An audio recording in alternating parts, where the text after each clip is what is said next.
Welcome again to Environmental Geology. We're back at it now after spring break here on campus, and we'll be starting Lecture 10.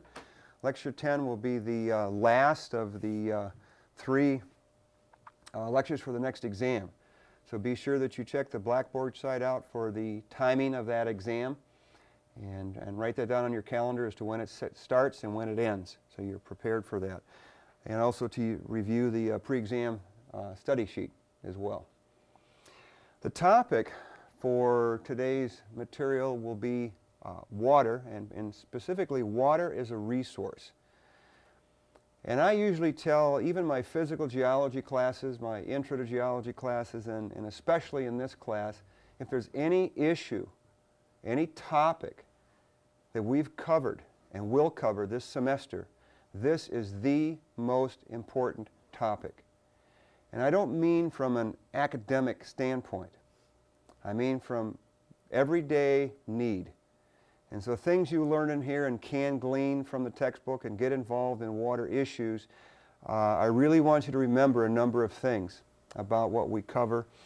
And we'll look into a little bit more about water-related subjects in an upcoming lecture on pollution as well. So you'll need to look at Chapter 10 in Montgomery's textbook. Okay?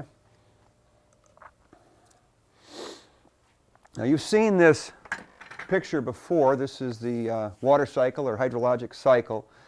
And again, I'm not going to point out every part of it, but the focus of where we're at now in terms of water as a resource will be kind of in two areas here, groundwater and streams or lakes, surface water. And if you'll notice the percentages of these things relative to the amount of water on the surface of the earth, they're extremely small in terms of percentage.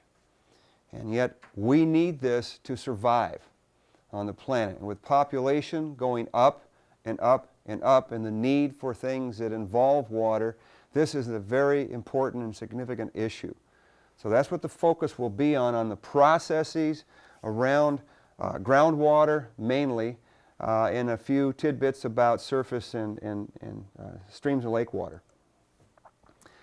Now if we look at the overall amount of water we have available to us per se, if you sit down and try to crunch numbers and look at the amount of volume of water that we get through precipitation, mainly rain, and I don't expect you to memorize any of these numbers, but within the lower 48 states where most of us live, and we consider the amount of precipitation, and then we can start taking water away from that total volume, it appears to be ample. I mean, again, you could look at maybe how much it flows into Canada, how much flows into the different oceans, whether it's the Pacific or the Atlantic or the Gulf Coast, as well as groundwater that seeps, of course, underneath and comes out in the sediments on our continental shelves, and then the amount of evaporation coming off the surface of the earth, the evaporation off of reservoirs that we built, and then the amount that we use.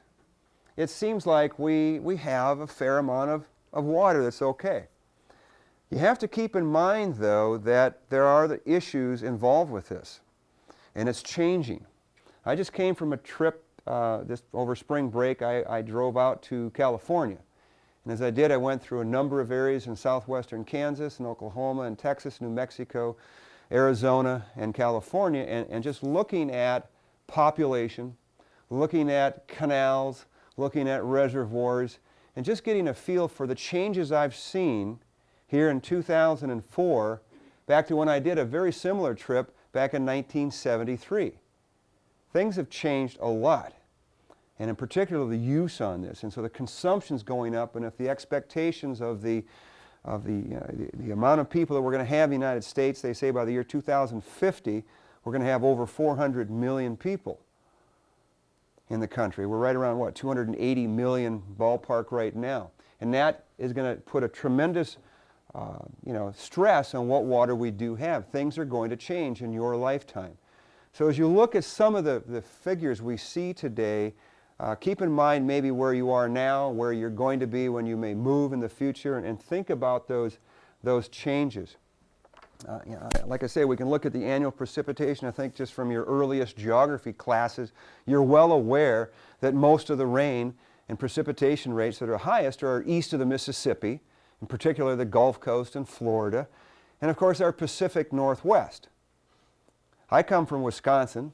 There's a lot of lakes and there's a fair amount of precipitation up there, although recently when I call home I hear about droughts that are going on and it kind of builds up. But if you look at our traditional desert Southwest, 10,000 years ago that wasn't a desert, but it's changed. It's changed dramatically, and of course we got major deserts down there, and when we think of the population growth in these southern states, as I came through Phoenix, Arizona, I think about just the growth that that's undergone in 30, 40 years of time, and yet there's very little water. And that demand's going up, and you get down into the Yuma, Arizona, the Imperial Valley, where a great deal of our food comes from, and the need for that water that's taken off the Colorado River, the Gila River. The quantity is one issue. So I guess you could say, well, there's a lot of people who live east of the Mississippi, and there's a lot of water out there, so everything's okay. And we go to our Pacific Northwest and Washington and Oregon and maybe Northern California, there's been more people moving up there. There's more water, parts of the Idaho, Montana range. But nevertheless, there's still a continual growth of people and a need for water. And because of that growth, the other issue is the quality of the water. And we'll speak to that quality a bit later on another topic, another chapter on pollution, but it still comes into the formula as to what kind of pollutants are in that water, how toxic they are. I know right here in Hayes we've had to shut down one of our water wells, the city water wells, because of that. We're cleaning it up. It will be cleaned up and it'll be put back online as soon as that pollution plume is taken care of. So it's a mixed bag of how we begin to crunch numbers and have to think about this. And as I said at the beginning of the class, that at some point, no matter which way you look at it in your life, you're going to have to deal with water. Water comes into your house, water leaves your house. You pay for it. And how much you pay for it depends on how much there is. And watching the issues of water is the demand for it and who gets it. It produces our food. Without water, we're in trouble. So we're making lots of attempts to equitably spread that water around, create laws that fit with it. We'll talk a little bit about that maybe later on in another lecture. But we're also doing everything we can to clean things up. And yet there's still chances for pollution. And of course now, I guess, the more concern would be maybe terrorism of affecting water supplies. Right here in Hayes, you can now go to the water treatment plant. It's not like it was 4 years ago, prior to 9/11. Today you have to go through a gate to get in and check in.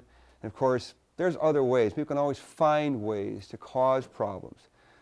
And so it's your water. You're going to need it. And so no matter which way you look at it, I hope that somewhere down the line in your life you look at water as a commodity that you can't live without.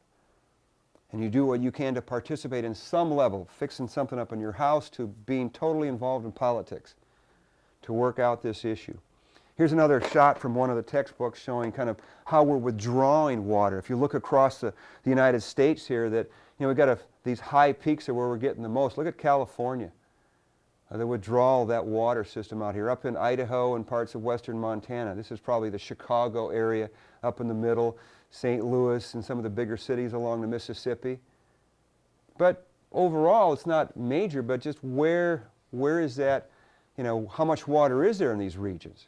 You take a look at Southern California, that's a desert. A lot of water that goes to San Diego and Los Angeles is coming and being diverted from the Colorado River. But that's being diverted other places as well.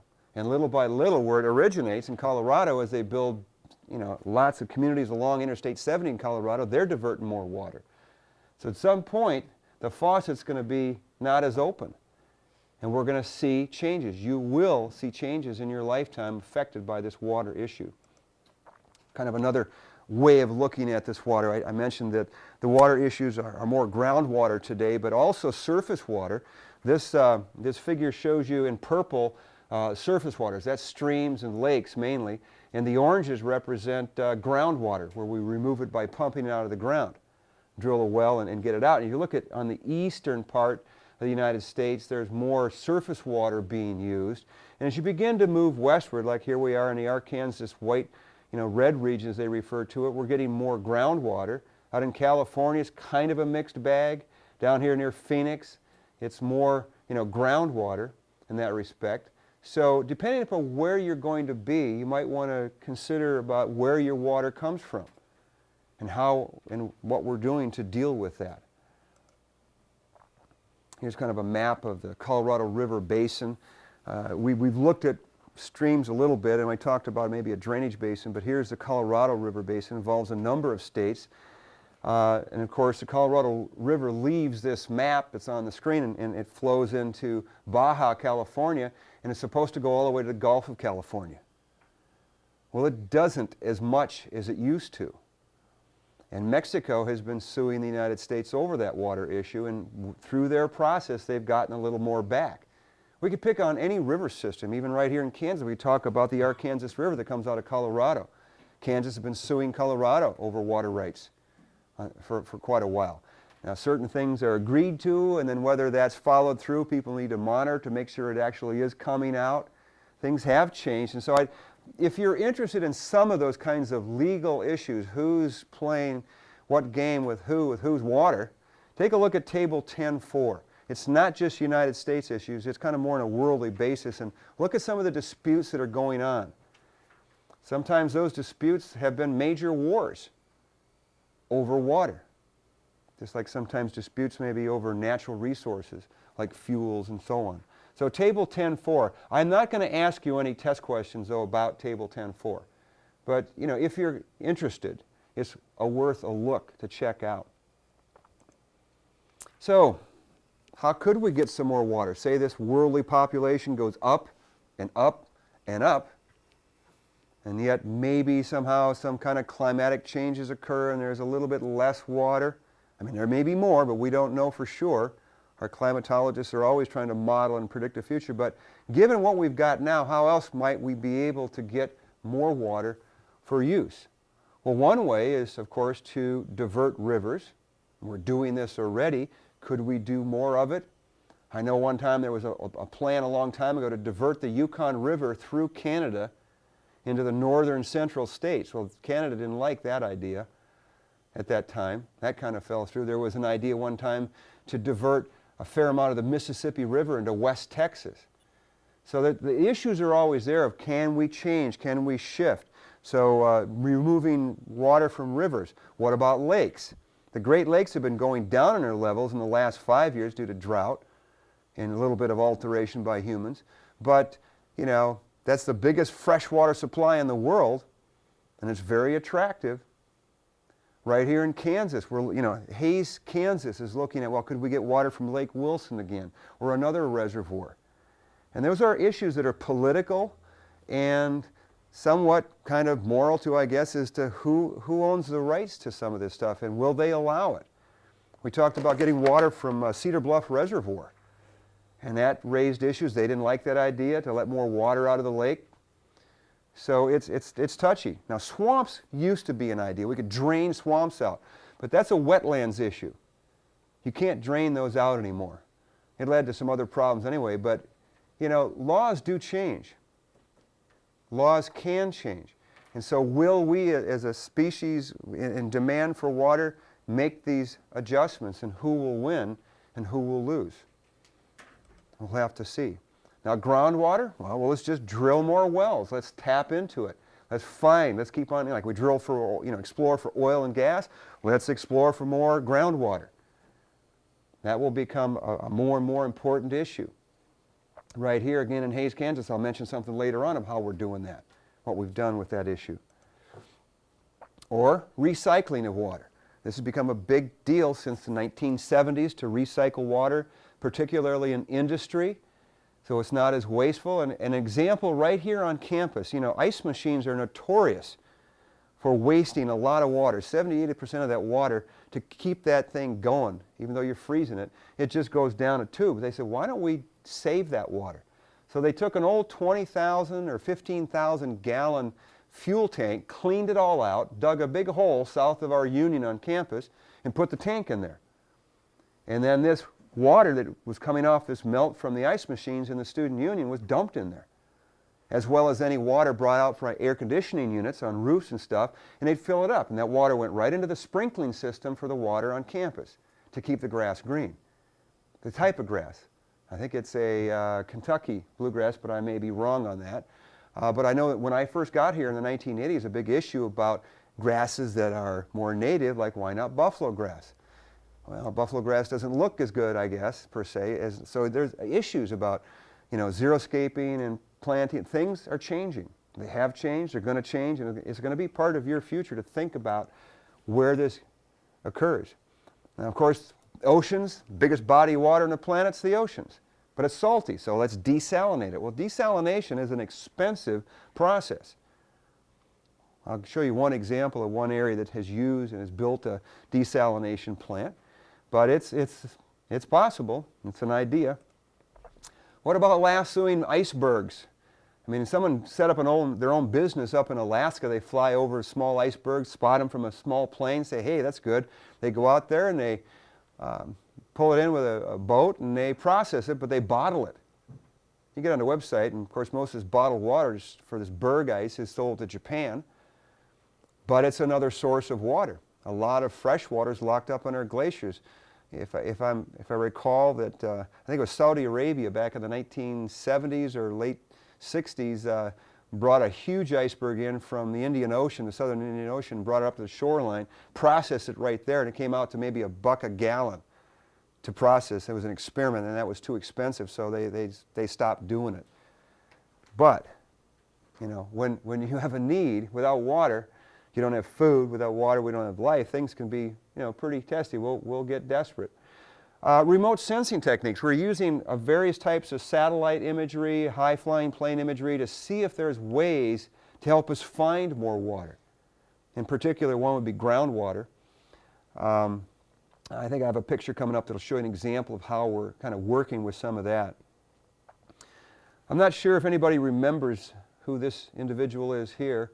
When I think of this picture, I think of one of those guys on the cough drop box, the Smith Brothers cough drops, but it's not. It's somebody else, and I'll come back to that in just a bit.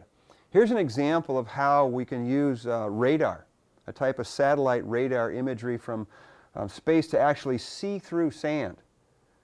This will penetrate through sand, and you can actually see three-dimensional shapes of the geometry of where ancient river channels used to be. And that's where if you were to drill through this sand, you'd get into higher pressured water systems. So instead of just seeing this, surface regular picture, you can actually, in the middle strip here in this gray and black, see the old channels. Well, that's where you'd want to drill a new well. So it speeds up the exploration process, makes it more successful to locate water. I believe it's right on the border of Libya and Egypt. There's an ancient place of water springs that are coming out. And it's a very popular place to visit, but also it's kind of this oasis. Grow a lot of dates there. But recently they want to have some more water to make more dates, and so they started drilling some wells. And by drilling these wells, they've affected the hydraulic system underground, and the natural springs that have been flowing for thousands of years, all of a sudden they seem to be kind of wavering a little bit. And so they're worried they may be somehow messing with the plumbing underground and cause it to stop, which was the major source of water. So we have to be very careful as to how we work with that.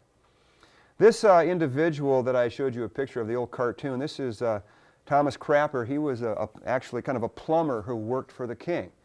And no, that's not where the word comes from, as some people believe, apparently, at least if you look at etymology of things. But I want to talk about toilets a little bit. Way back when, the more common type of toilet system in the tank had 5 to 7 gallons.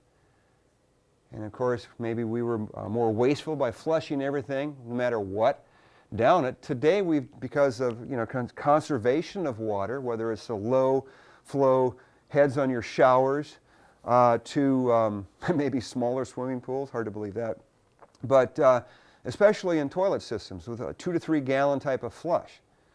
And there's all kinds of new designs out there, and if you have to pay for your water, we pay for the water that comes into our house here in Hays, we pay for it to go out.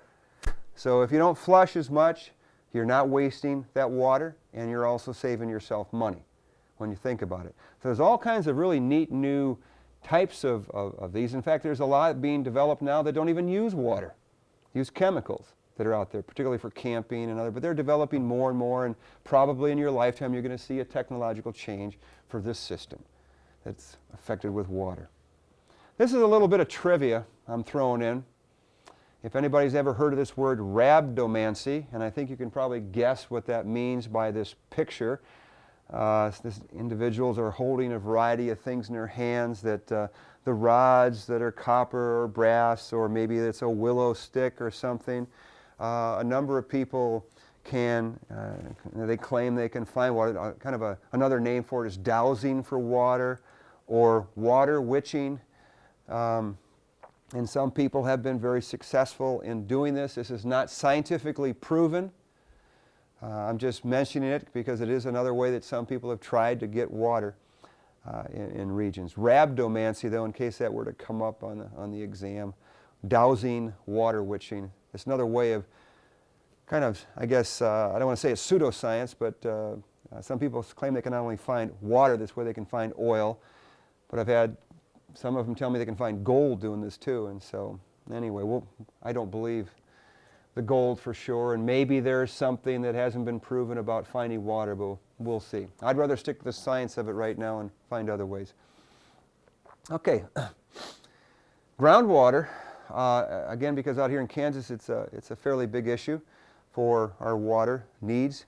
If you study groundwater and the effects of groundwater, the conditions of that, you're studying what we refer to as hydrogeology. Hydrogeology involves the water that's in the layers of material beneath the surface of the earth.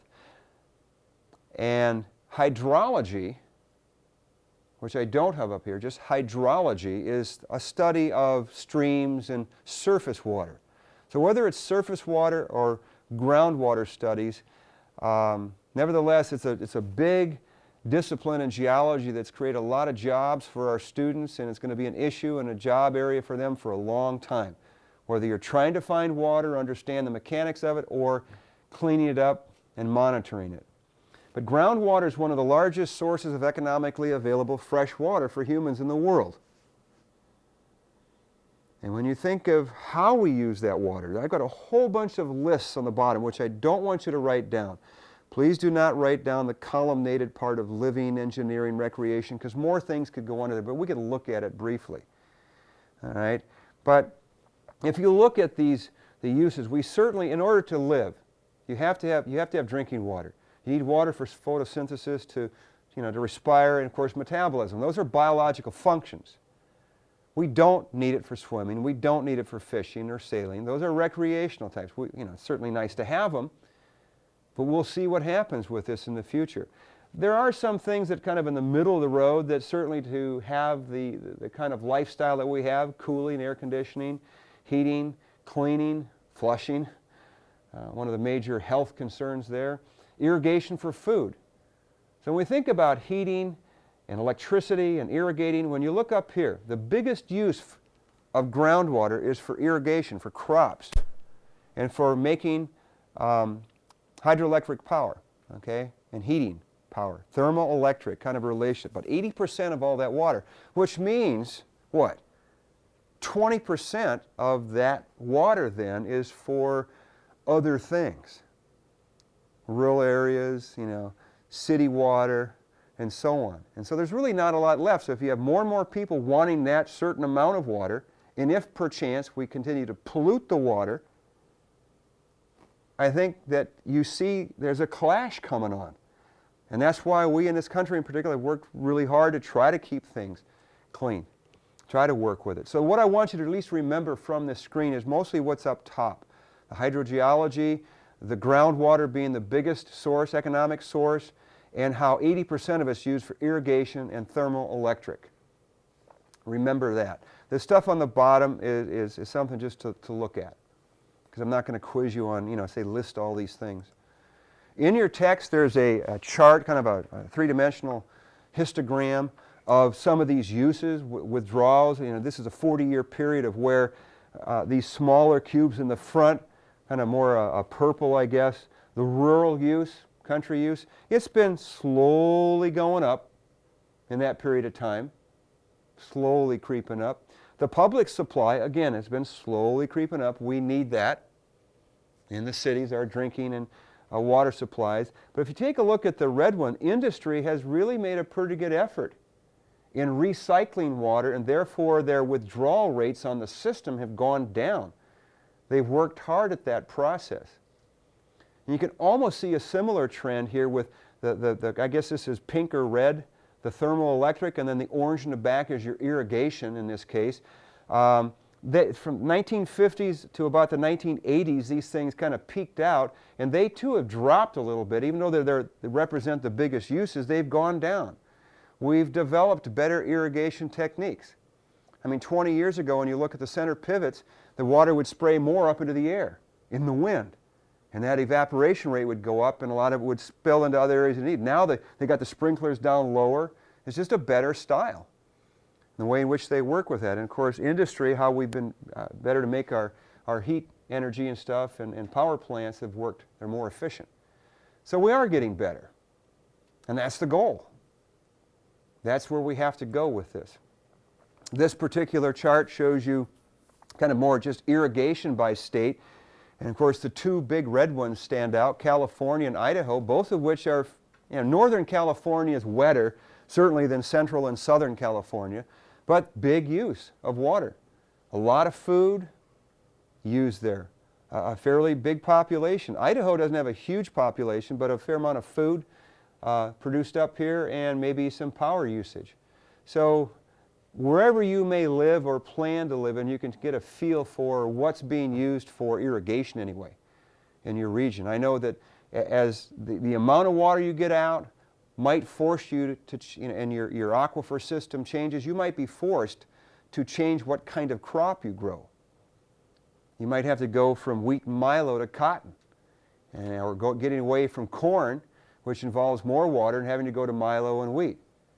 And that's just a process. It's been changing ever since time began. So what I want to do now is to introduce you to a vocabulary of groundwater terms so that you're aware of some of the way in which hydrogeologists communicate. And a little cartoon on the right I'll briefly mention, but let's start the list of terms here. First is the zone of aeration. Aeration almost sounds like air. And so the zone of aeration is kind of the one that's closest to the surface of the earth. It's a zone of soil and rock that's filled mostly with air. So over here on the right in the cartoon, it would be this upper, lighter brown and tan colored area, also known as the unsaturated zone. That means the little tiny pore spaces between grains and rocks over here may have a little bit of water, but are mostly, again, just air. It's a mixed bag of that. That's the zone of aeration. We'll have another name for it, and we'll see from different, as you look at your text, they kind of can switch these around. The zone of saturation is self-explanatory. It's a zone underground where all the pore spaces are filled with fluid, with water. And so again, in the cartoon over on the right, this wouldn't matter what this is over here, what type of material, everything is saturated, it's wet. And so the boundary between these two zones is called the water table, the groundwater table. And that water table will go up or down depending upon how much it rains, how much percolation takes place, infiltration of water into the ground, or how much we take out of it. It's like your checkbook. Take too much out, the balance is going to go down. All right? And we'll look at some of those issues. Okay? So the water table is between those two.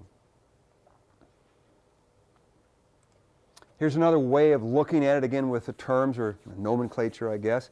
Another name for the zone of aeration that you'll find in the literature, and you should probably know this in case you come across some paperwork sometime, it's called the vadose or vadose zone. The zone of saturation kind of takes another phrase from biology with phreatophytes, plants where root systems go down below the water table, the phreatic zone. That's that saturated zone. And this is where we want to drill down into and pump our water out. So we're going to look at some of these conditions now around these parts. Zone of aeration, zone of saturation. So I said that there's fluid in some void, some spot between grains. Okay, well this open hole, this open space is called pore space, P-O-R-E. And a parameter involving that pore space is called porosity. Now here's a definition of porosity. Porosity is a measurement of the percent of total pore space. It's a measurement of the percent of total pore space. Now these pore spaces can be between rounded grains, angular grains. They could be cracks in the rock, fractures. Doesn't matter what it is. But the different types of pores, because of the way they are, sometimes some pores don't get connected. Give you an example. Let's take an igneous rock called pumice. Pumice is real lightweight and frothy, full of bubbles, gas bubbles. Now, unless those gas bubbles are connected, water's not going to get through the pore spaces, is it? I mean, if we want to get at the groundwater, those pore spaces, no matter how porous a rock is, they have to be connected. We can't get it out. Water won't go in it. So a second parameter that comes to play then is a thing called permeability. So another way of thinking about permeability is how well the pore spaces are connected. Porosity is how much space there is. Permeability is how well the pore spaces are connected and fluids can move through the system. So here's a definition of that again. Porosity is a measure of the percent of total pore space. So in a way, you can look at porosity as being a measurement of it, being a capacity to store water, kind of like a sponge, so to speak. Permeability is a measure, we measured actually in a flow rate, which we won't go into here, but it's the speed at which fluid moves through that pore space. So they need to be connected. So really another way of looking at permeability is a capacity to transmit water, to get water and fluids to move into the rock or the material, through it and out of it. Porosity and permeability are parameters very important to the studies of hydrogeology.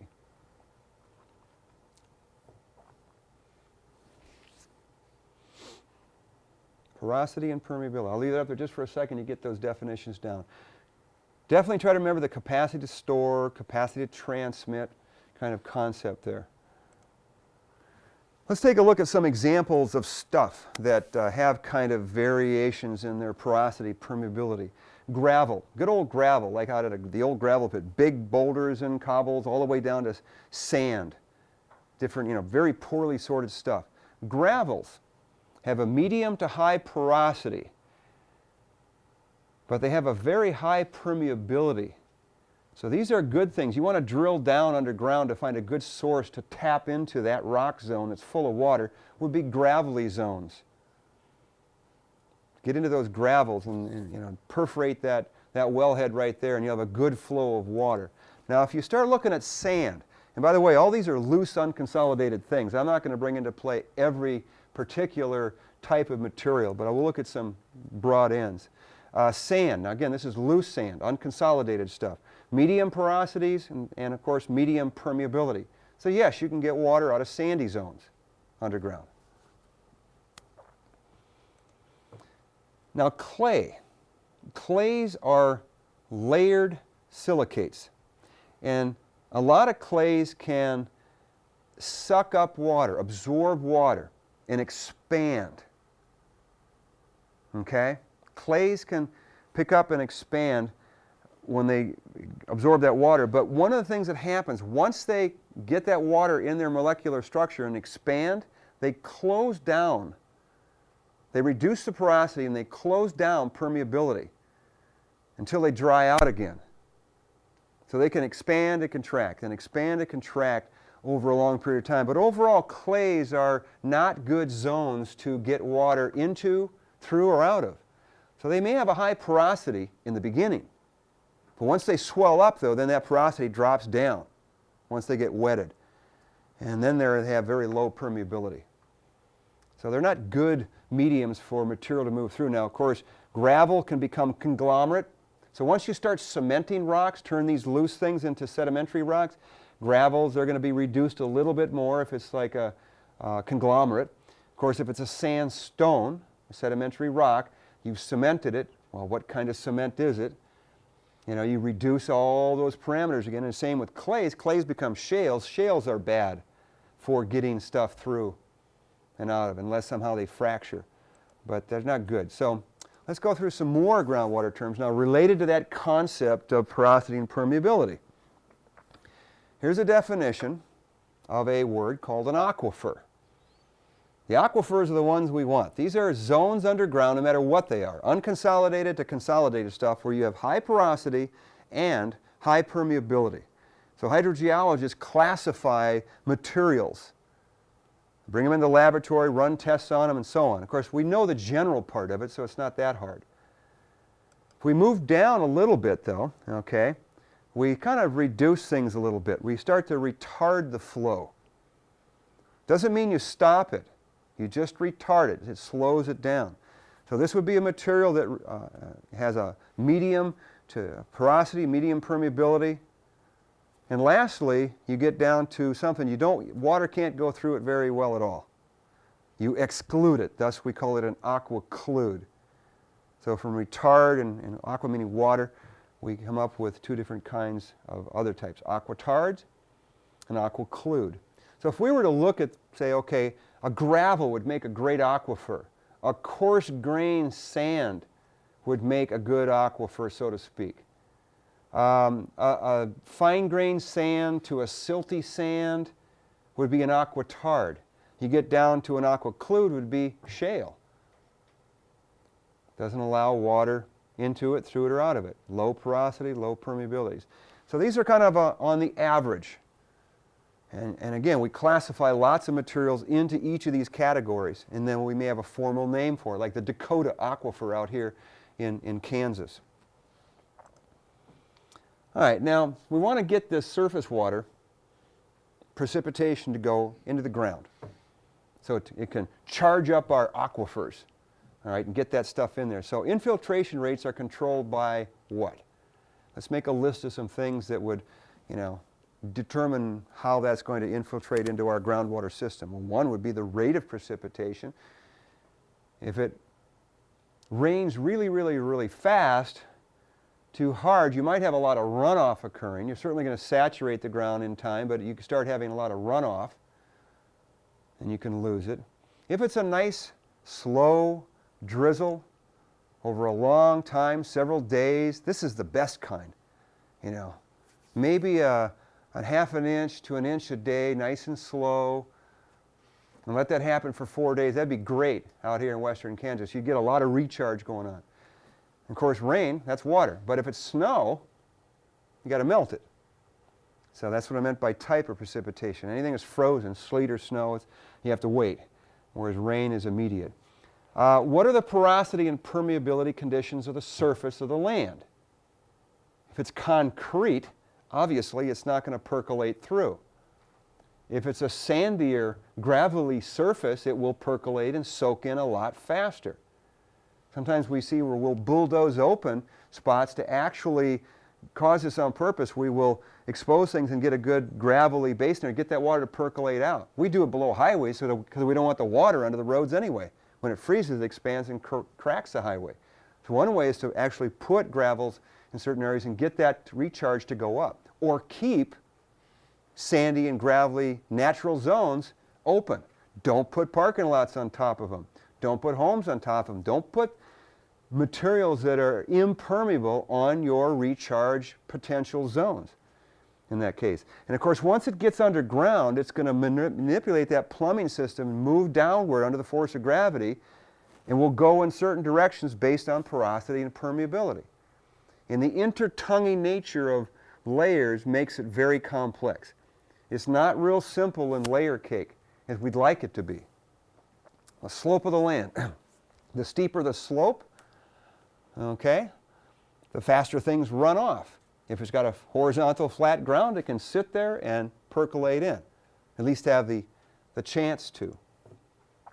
Now if it's down in the desert southwest where it's really hot, might rain really good, and within 2 hours it's all bone dry because everything soaked, what could soak in did, and the rest evaporated. So it depends on where you are, kind of a climate thing with temperature.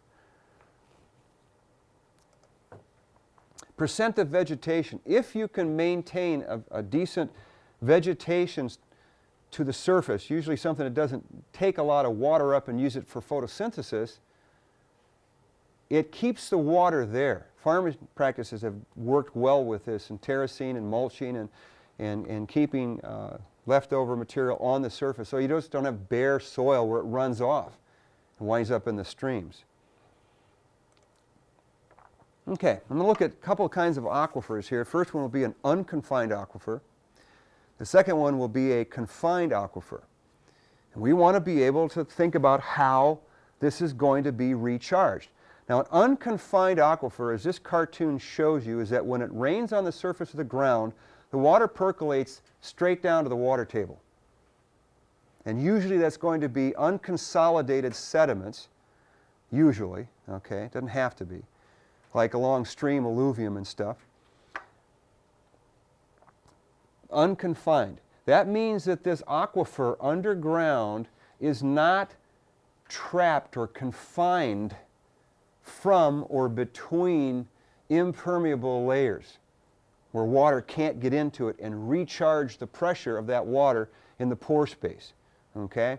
And that's what we want. If you begin to recharge this ground, the water table is going to rise. And of course, the pressure down at the bottom, the water pressure in the pore spaces, goes up. So you get a good flow of water coming out of that particular well. In this case, it's not a pumping well. This is the kind of the old-fashioned when you drop a bucket down and get it out. All right? Now, if we think about unconfined systems, like right here in Hays, Kansas, we get a lot of our water from the Smoky Hill River alluvium. It's an unconfined aquifer. It's the gravels and the sands down by the river. And so we can drill wells in that unconfined area. Here we can see what the water table comes right to the edge of the water level in the stream, kind of an effluent stream condition. If the water table were to drop and drop and drop and drop, the level of that water is going to soak down in that river channel. In fact, it could become bare. But you'll still have groundwater somewhere down there. You'll have a little mound of recharge below the river, but no water in the channel. And rivers go through this, particularly intermittent streams will do that. So the Smoky Hill River, south of Hays, is where we have a condition of an unconfined aquifer. Remember that.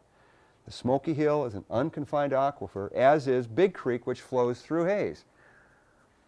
Most of our water for this community comes from those two types of unconfined aquifers. We'll look at that in a little more detail later on, I think. Now, what about a confined aquifer? Okay? Confined aquifer. In this particular example, we're seeing where we've got two aquitards, kind of like an Oreo cookie, with the aquifer acting as this, you know, the filling in between. So we have a nice porous aquifer and two impermeable, low porosity aquitards, probably shale layers.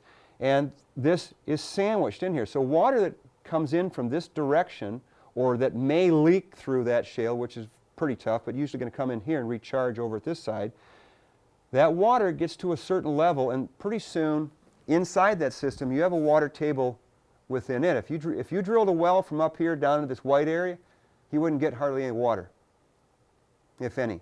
But if you drill down over here, you're going to penetrate water under pressure.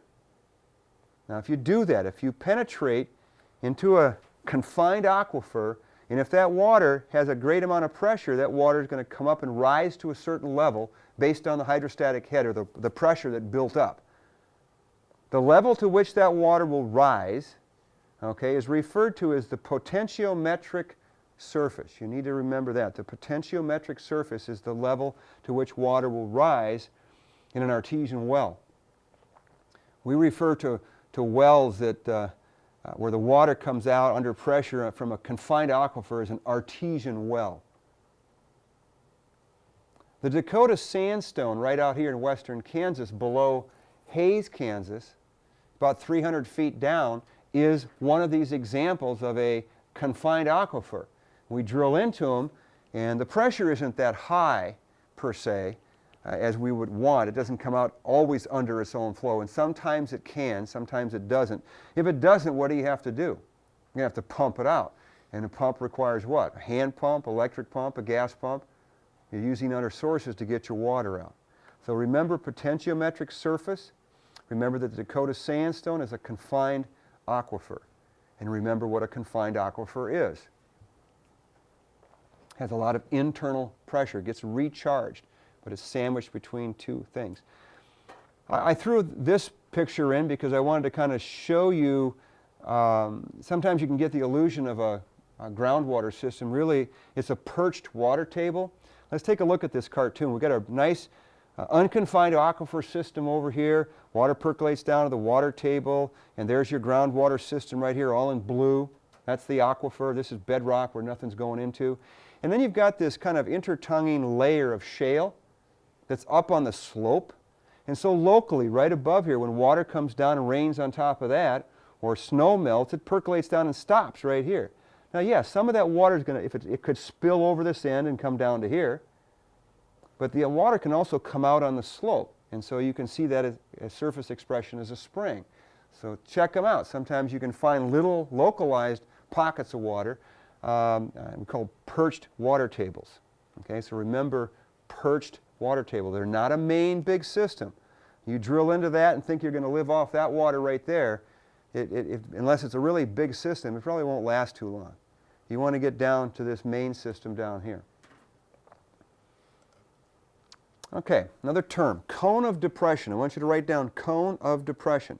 When you put a well and penetrate into the groundwater and you start pumping the water out, you lower the water table in a geometric form that looks like a cone. The deepest amount, of course, is right at the wellhead. And then it curls back. It kind of looks like a trumpet or the end of a horn, a cone, so to speak, okay? So that's called the cone of depression.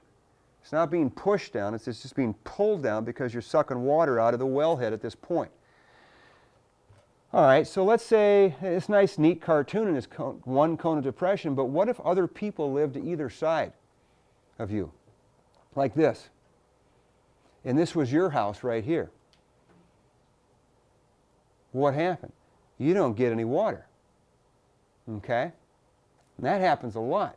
You can see that happening from neighbor to neighbor in communities, out in the countryside, wherever, where those cone of depressions drop, and you can actually see it sometimes even in the case of the City of Hayes' water wells along the Smoky Hill River. If you cluster those wells too close, the cone of depressions interfere with one another, and not only does the pressure drop, and therefore the amount of water you can get out goes down, sometimes you'll end up with a situation where that wellhead can't get it more, so you either have to spend more money and go back and drill down deeper, but you're continually depleting that water supply. Eventually they overlap and you've got problems. So you might want to think about spreading those water wells apart. Here's an idea of how you could recharge a confined aquifer. Kind of like as if this were the Rocky Mountains out west and this were Denver, and all of a sudden you see that thing go way underground into eastern Colorado or into western Kansas, and you can go down and get into this nice aquifer and get a good artesian well. And then the city grows and they cover up your recharge zone. What happens is the pressure in your system is going to go down. So as we grow and develop, one thing to really think about and consider no matter where you're at is don't cover up your recharge zones. Know your local geology. Now that doesn't always happen and isn't always that easy to happen. You can make the suggestions to the city councils and the county councils. They may or may not listen. There's different reasons why we sell and develop on different kinds of land. So it's an issue though when you start running out of water. So how could we help recharge some spots? Here's one example of how you could kind of artificially recharge a local aquifer system is you build a little kind of basin here, let it fill up with runoff and let it soak in. Fill the bottom with gravel. Now eventually that may get filled up with sediment, but you can do it. We do it here in Hayes on 27th Street, east of Dillon's up there. There's a little pond on the north side of 27th. They periodically, will go in there and scrape it out and they put a gravel bottom. One thing I added to this diagram I want you to think about, because I want you to write down mound of recharge. A cone of depression is what? The water table goes down. So a mound of recharge is where the water table elevates itself underneath something where recharge is increasing. So here I've drawn a yellow line to kind of show you where the water table really should be in this diagram. So I'm recharging that zone. A mound of recharge. Here's another kind of mound of recharge. Sometimes we actually store water underground, try to force it underground. We pump water underground for just water reasons, but sometimes we pump it underground because we're pumping other kinds of wastes underground, which is another problem in itself. But we can create another kind of mound to recharge by pumping water back in and kind of pumping up the system in there, increasing the pore space. If you pump it too hard, though, you can cause other problems, by the way. You can increase the pore pressure to the point of weakening the rock and crack it, and you get little micro-earthquakes. Out there at the Rocky Mountain Arsenal in Denver, they did this, and they had little micro-earthquakes, and they had to kind of reduce some of that influx of water. So we're mining, kind of think of water as mining operation. We're taking water out of the ground, and we're mining it. And if you take too much out, you have problems. Here's some of the places. There's a figure from Montgomery's text about some places where we've taken a little bit too much out over the past 40 or 50 years. Here, Kansans hear a lot about what's going on with the Ogallala in western Kansas. It's kind of a map of the High Plains Aquifer or the Ogallala Aquifer. It's the same thing from South Dakota on down to Texas. And these blue areas kind of represent some, declines greater than, can't read that. But, you're taking more water out of these zones. Again, we're producing food with that. Now, at some point, whoever's using those zones are going to have to change. Change the crop they grow or go out of business. Change their technology or go out of business. And you'll see it. You'll probably see this in your lifetime. I know a number of faculty members at Fort Hays State University are involved with studies on the Ogallala Aquifer system and what's going on with it. I know right in Ellis County it's not an aquifer. You can drive out, into the, Ellis County is this little green inset here. There's a little bit of Ogallala in the northwestern part of the county, but it's at the surface. As you move westward, it's underground. It's an aquifer system. It's kind of porous and gravelly. It's a great aquifer. I mean, this is the breadbasket of our country. Think of the food that's been produced in this zone. Wheat, corn, sorghum, milo, cotton, the water used for cattle industry, and the list goes on and on. I mean, if that goes, we're in dire straits. So we really have to focus on it. There's lots and lots of studies out there. Again, another picture from your textbook of, if you look at these zones, some places they've gone up a little bit, but overall, more of it has gone down in time. The Kansas Geological Survey is actively involved in these systems, as are all the other state surveys in watching this water. And it's not just the groundwater, we're watching the surface water as well. Like I said, the Arkansas River is a big river coming through Kansas, but over here with the border of Colorado, we've got some issues. Same with the Republican River. We could go on for quite a while about those. All right, so here's another goofy thing that happens, though, if you start removing water too fast. Remember, the water under there is involved in pore pressure, kind of holds things up. Okay? So if you remove it, you reduce the pore pressure, grains settle. The ground subsides, a type of mass movement. Here's an area about Galveston Bay showing how much, by removing water and oil from this region, how much is actually the surface is sunk. San Joaquin Valley, 1955, 1925. There's the ground level, 1925. There it is in 1955. This is 1977. And we need a newer picture. We need a 2004 picture of that same pole. I don't know if the pole's there or not. But we're talking about a lot of drop. And that causes problems too. So it's just amazing, the effect we have. It's not a diversion of groundwater here, but this is surface water, Mono Lake. They're tapping into that, pumping the water out of Mono Lake. This Mono Lake is kind of in east central California. Here's an air view of Mono Lake now. And notice the old shoreline has been going down and down and down and down. The people who live in this valley aren't real happy about this. Even though this isn't the best water per se as far as fresh drinking water. It's very salty, but it's usable. But they pump it out and process it and stuff. It's not as salty as seawater, but it's still up there. So speaking of salty water, should you plan to move and live on a coastline, you may run into this problem. It's called saltwater intrusion. I remember going to the coastline first time in my life in South Carolina in graduate school. Drank some water, and to me it tasted slightly saltier, as they called it down there. Oh, that's just toady water. as if a whole bunch of toads died in their water well. I don't know, but when you begin to pump water out, okay, remember salt water is denser, fresher water is lighter. So as you over pump that freshwater zone, not only do you get a cone of depression on the top, you get a cone-shaped thing pulling up from the bottom, and you start pulling salt water into your well. So if you've got big industries pumping a lot of water out of the ground to use it for their system, and you live out in the country, your little water well could become toady or salty. Happens a lot. And boy, the old litigation goes back and forth. Florida, South Carolina, a lot of the coastal states, Gulf Coast and Atlantic Coast have a lot of this. Pretty interesting. I want to throw Hayes' water issue in real quick, just because we're in Hays, Kansas. I know that some of the distance learners across the country may not want to know all this, but I certainly want to bring this into play about Hayes' water. Hayes is this red blotch on the map. This is Ellis County. On the north side of Ellis County, there's a river called the Saline River. It kind of sounds what?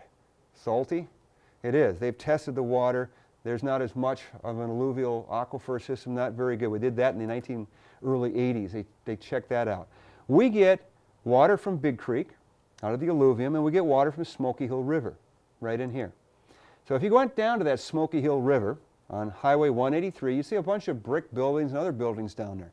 These are our wells, okay? These are the water wells down along the river. Here's a topographic map of part of the Smoky Hill River, and all these wells are listed in here, okay? And they put them into a major pipe and pump it about 14 miles north to the water treatment plant. And that's what you drink here in Hays. So again, about 60% of Hays' water comes from unconfined aquifers in the Smoky Hill River, or 40% from Big Creek. Unconfined aquifers, these two. Now that's 100%, but once in a while it gets droughty. You know, we don't get as much influx. We maybe overuse something, so we need some extra stuff. One of which is now the Dakota sandstone. Around the late 1980s, early 1990s, the city of Hays got involved in a project to drill wells about 300 feet down, drill into confined aquifers of the Dakota, and pull it out and say, let's test it.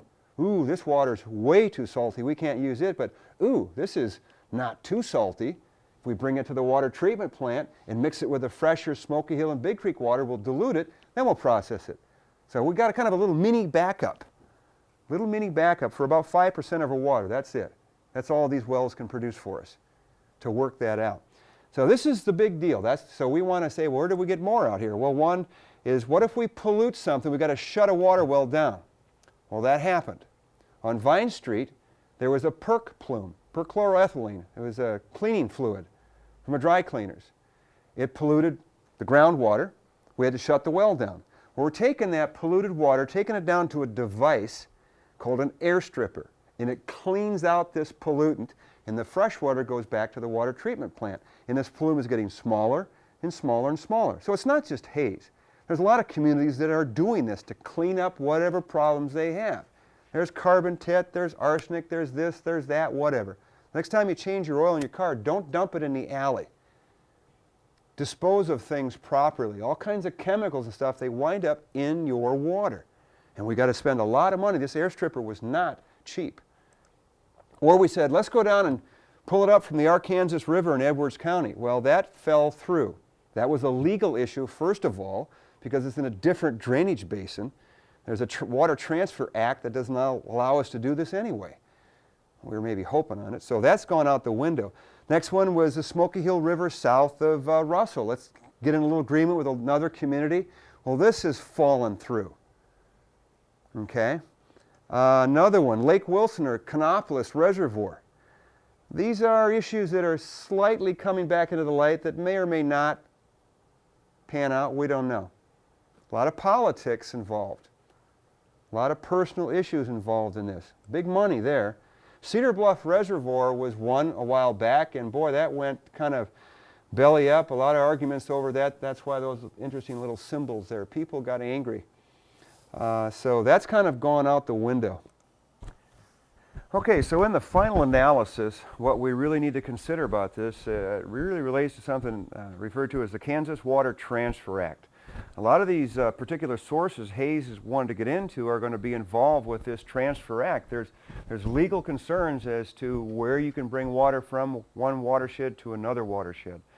So, you know, when you think about all these sources for water, there's a lot of issues on who's monitoring the water, who's finding our water, who's doing the legal actions and all that, and there's a great deal involved. So it'll be very interesting in the future to see what happens and where Hayes will go, and not only just Hayes, but any community who's in this situation to further their access to water and move forward. I thought I'd show a couple more pictures just one more time here about, you know, that where water, you know, when they get that water from mainly the Smoky Hill River and Big Creek that's pumped up to the water treatment plant, and of course then it leaves your house or your facility and winds up at the sewage treatment plant. And Hayes has a really good plan on watching and monitoring their water. Like I said earlier, there's a lot involved with this. Here we are at the water treatment plant, just a few images of some of the things involved. The upper images are more so involved in the actual treatment process, which I'm not going to go into in detail here. One thing about a source, so to speak, of the water is that the images on the bottom refer to some of that pollution waters that have, in Hayes, that have been affected by, in particularly PERC or perchloroethylene. The picture on the lower left is a shot of Hayes's air stripper system, and the one over on the right is kind of like the Halliburton system, where there's some charcoal cleaners in this one, and these have little buckyball kind of plastic balls that pollution will attach to. And so the waters that are cleaned up by the Halliburton and air stripper systems are then put back into the system and sent back to the water treatment plant. So that pollution plume is being cleaned up, and like I said, Hayes is working very closely to monitor the amount of water we have and the quality of our water. And of course, we often have to keep an eye on the water that leaves our community, moving downstream and to the next community. In our case, it's Munger. So we have our sewage treatment plant and a number of steps here of how we remove that. Again, I'm not going to go into the details of this, but this material is moved on downstream in a very clean fashion, and nature cleans it the rest of the way by the time it gets to the next community is cleaned up for them to bring into their system and do their water treatment scenarios. Just in case you are in another part of the country, I thought I'd at least pick out one particular state. I don't have time to go into all the different states, but say you're planning on moving to Florida. Here's a shot of the Florida Peninsula from space. You can see the Florida Keys at the very bottom, kind of Miami complex over here where the cursor is. And you take a look at this state, there's some pretty interesting features topographically on it. If you look at it with a remote sensing type of image, you can actually see some of the groundwater movement patterns. See the streakiness to this character? Say you're going to go on down to South Florida in the Miami region, or move into the Florida Keys. What about this water down here? What kind of concerns do we have with that? I thought I'd point out the Key West, the Florida Keys island chain. Key West, of course, is the city in the far southwest corner of that. Where do they get their water from? These are small islands. They do not have a lot of groundwater to work with. They don't have a lot of freshwater lakes. They're in this marine environment. Well, most of Key West water and all the communities along the way on the island system have water piped down from the mainland. Just west of Miami and southwest, there's some major water wells up there, and then they're piped down along the road systems, or when they get along these bridges like this big 7-mile bridge. Here in this picture, top left, you can actually see some of the bridges from the little island called Pigeon Key. That water goes in a large pipe underneath that bridge system. Here's part of the old bridge. There's the new bridge and the old bridge. On the bottom right is a picture of that old bridge, and that pipe used to go underneath that bridge. So one of the ways in which Key West people get their waters mainly through that pipe. Also, rainwater that hits the surface of the ground is collected in various types of cisterns. A lot of the eaves and the gutters collect water on homes and buildings, and then they're piped down into cisterns to be recycled and utilized in that fashion. Key West area also was one of the earliest places in the United States for a desalination plant. Although very, very expensive, they built one of those desalination plants you can see down here in the kind of central part of the bottom central part of the image. They usually run about $20 million a pop on the average for those. They're also going to be building, I think, another one, or they have built one in the Keys, maybe around Marathon Key. So they're utilizing seawater to do that. So a number of islands out in the Pacific or parts of the Caribbean actually use desalination plants for their water. So whether you're in the southern part of the state or you're in, the main central part of Florida, there's a lot to think about. Florida's water system is a lot different than Kansas for sure. If you look at this picture from space, again, you can see lots of lakes just dotting central and southern Florida, and these are mainly a result of intense chemical weathering by acid rain and other things that leach out and erode and dissolve the limestone terrain that makes up most of Florida. The water table is not too far below the surface, and so it's just pockmarked full of and riddled with these holes, so to speak. The surface representation are all these sinkhole lakes, but that underground plumbing system is also part of that eroded and dissolved limestone connectivity. Here we have a case where we've got some ancient limestone terrain that's been eroded out, like up in Kentucky or parts of New Mexico or other parts of the world, are the caves. And so this is what it would kind of look like if the water were gone underneath Florida. Maybe many of you have been on trips for caves and stuff, and a lot of wild, unique landforms that develop in caves, from the dripstone from the ceiling to the stuff that builds up from the floor. And you can see some very spectacular stalactites and stalagmites close up on the right-hand side of the screen of some of the strange and bizarre crystal forms. But it's a very slow-growing process in those caves today, but in the past, this was filled with water. So today in Florida, there's a lot of researchers involved in looking at that subterranean plumbing system of where their water is. Because water moves through this kind of groundwater system very, very fast. A little bit of a pollution plume here and boom, that moves quite quickly. So Florida's really researching their underground system. Here we have a couple of divers getting ready to go underneath. Top left-hand picture shows an old water table that has dropped down and since moved out. Here's kind of right at the very edge of a water table, standing on the ledges of things. In the bottom right, they're underneath the water, getting ready to go and map those caves and figure out how that water system moves. Now, one of the kind of maps they would make would be like this on the lower left-hand side. This is not a map of underneath Florida, but it's one in New Mexico, or the Lechuguilla Cave. But nevertheless, they're looking at the connectivity.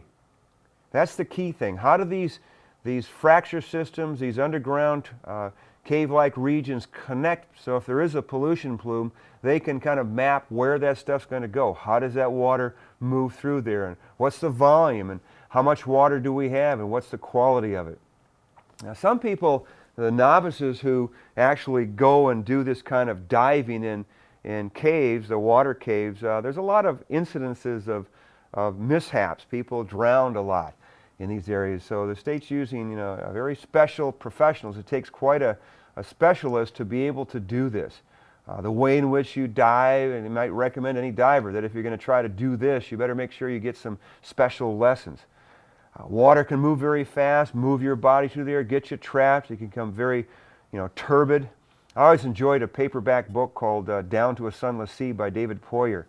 It's not just a science book, but it's certainly along the lines of Tom Clancy, the technologies of diving, and you get a good appreciation of what they have to go through and the difficulty and the long, hard days that they've got in working with and studying that kind of subterranean plumbing system, the water conditions in Florida. All right, well, I've got a few final comments just about water. This is water as resources I'd like to make. All right. There's some generic statements about water. Right now in the world, about 1 billion people in this world lack safe access. Notice I'm putting emphasis on access to drinking water. We're quite fortunate in the United States and some of other parts of the world where it's pretty easy, but we really have to be concerned about how this is going to affect the world. There are predictions that by the year 2025, 1/2 of the world's population will face water shortages. This is a prediction by the United Nations. That's kind of scary when we think of the world population being as high as it is and half of that having a problem with shortages. We need water to survive, no matter which way we look at it. And that's why I said this is so important, this topic on water. Right now, about 97% of the world's water is stored in aquifers, kind of that unfrozen portion there. And so we have to really keep an eye on the quality of those aquifers and the quality of that water. Right now, about 1/2 of the United States relies on water sources from aquifer systems, the groundwater area. So right here in Kansas, I know we do that quite a bit. Some of those figures I showed you earlier, and especially that one about groundwater versus surface water. On the East Coast, it's more surface water. Further west, where it's drier, we're more involved in groundwater aquifer systems. So out here, I guess a good idea would be to find ways to get more water back into those aquifer systems. One method, kind of a category, is called recharging aquifers. It's the most cost-effective way to save water. Dams are not. I know we dam up rivers, we change the hydrologic system and conditions of that surface water. There's evaporation off of it, there's percolation in some areas, but it's very expensive. Plus you have the potential of the dam breaking and having other kinds of geohazards associated with the flooding and so on. Recharging can be done several ways. One is by simply spreading the water on the surface. Dump that water on the surface, whether it's coming out of your landfill or whether it's some way of diverting water from a river, to spread it out, let it soak in more gravelly, more porous, permeable zones. Another way, a second way, would simply to be injected underground. But when you inject water underground, there are other situations that can be problems with it. In terms of causing micro-earthquakes because of the overpressuring the ground. But also it's very expensive. To inject water, you've got to follow some very specific guidelines of what the quality of that water is to pump it back underground. So spreading is our best kind of choice at this point. So kind of I guess a final comment to some of this stuff is whatever you do, and wherever you are, wherever you wind up in life, water will affect your life. And what happens in the local government, I just hope that you stay involved, to get involved with this stuff, and because I can't say more of how important this is. I mean, of all the issues we talk about in this class this semester, from volcanoes to earthquakes and so on, without water, without food that water can produce, none of it will really matter. So here's to some pure, clean water in our future, and a rich one, and a high quality one as well. So that's it for today's class. We'll see you next time. Thank you.